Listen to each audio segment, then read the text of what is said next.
Hey guys and gals, this is Cal from Dirty Weasel. Welcome to the first in a series of modding tutorial videos for Divinity Original Sin 2. It seems oddly appropriate that the first video in this series would cover a topic that many people face when playing with mods enabled. Like other games, if you play with mods in Divinity Original Sin 2, you don't get achievements through Steam.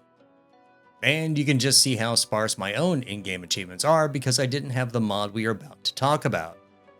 That would be the simply named mod, Achievements by Kassent. This is a DLL replacement and enabler mod that will bypass the restrictions coded into the game files. Let's go take a look.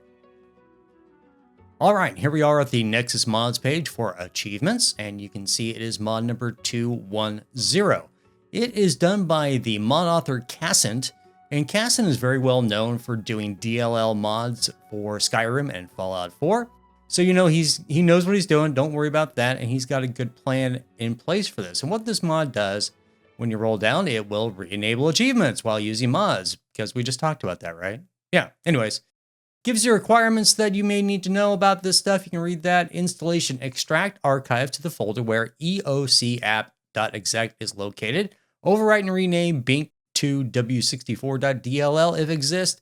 For more details, view the pictures. You can see the pictures, but I'm going to show you on video. So on installation, you can delete the bink2w64.dll and native mods folder and rename bink2w64 underscore original DLL to just bink2w64.dll. Okay, and that's all you really need to know. We're going to go show you where to do this, but you need to go ahead and download that mod. So here we go. Just go ahead and download that manually, and it has a most recent version as of October 31st. That would be yesterday for me. And you download that manually. You're going to place that on your desktop. And here it is. Look at that. And inside of this mod, if you're not used to using mods and this is your first attempt, this is WinRAR, but you can use 7-zip, whatever you have to unlock any archives. And you can see we have the bink2w64.dll. That is the replacement DLL that we'll be replacing the original with. And then we have the backup, which is bink2w64 underscore original.dll. And then you have native mods. And inside native mods, you have achievements.dll. This is actually the little script runner, the DLL mod that actually needs to run. But the other ones are installation ones. So if you have other mods that other authors come along and say, I want to include a DLL program, they can just put it into native mods. So pretty good. Now, what you're going to need to do, you don't normally install this like other normal mods. You don't put it in your documents, Larian mods thing. You're actually going to go into the main directory. And I have a folder over here. You can also see I have my Divinity Original Sin 2 shortcut here on the desk, and it is for administrator. I do everything by administrator for mods.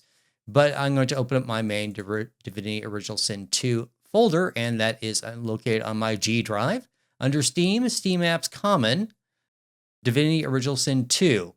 And in bin, you can see we have the eocapp.exec, and this is the one you're going to look for. If you don't have file name extensions enabled, you won't see the .exec, but you'll notice that the icons are all the same. So you have the support tool and all this other stuff in here.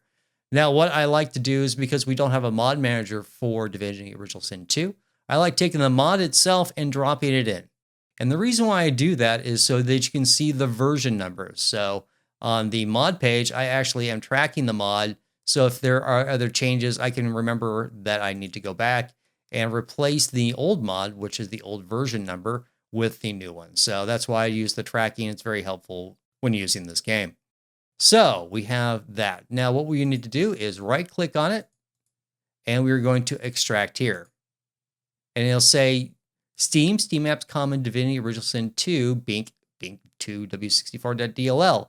It already exists. That's because the original game had it. Do you want to replace it with the new one? Yes, we do. And there we go. Now you can see the dates have all changed. That from the original installation was back in October 10th, and this is now the bink2w64.dll was created by Kassent on October 21st. You know, that is the new one. And this is the backup. Okay, that's all you need to know. Now, under native mods, you can see we have the achievements.dll. It is fully installed. There's nothing else you need to do. Just go ahead and run the game. and you're going to create a log. I'm going to go ahead and do that. I'm going to come back. So here we are at the main screen. We're going to go ahead, and this is all we need to do. We just go ahead and quit out of this game. Are you sure? Yeah. Okay, the last thing I want to show you is going to be under your Documents tab, and you need to go back into your Documents on your wherever you keep it, and you're going to look for Larian Studios, Divinity Original Sin 2, and you see it now has a new folder in here called Native Mod Logs, and inside of that, you have achievements.log. This was not there before. You have to actually run the game to generate it. And when you check out the achievements.log, you can see all the different mods that are been patched successfully by Kassent DLL. And this log will tell you exactly what's been patched successfully, and everything looks good here. This is as it should be. So if you have any questions about it working, that's one way to check it out. The other one is to go in game, and probably the easiest way is to make a scroll or to make a grenade and then see if the achievement pops up for you. Easy peasy, right? Last thing we're going to cover is deinstallation on this. If you ever need to go back in and remove it for whatever reason, you would go ahead and remove native mods, and you're going to remove the bink2w64.dll and delete both of those. And then you're going to come back to your bink2w64_original.dll, and you're going to rename it.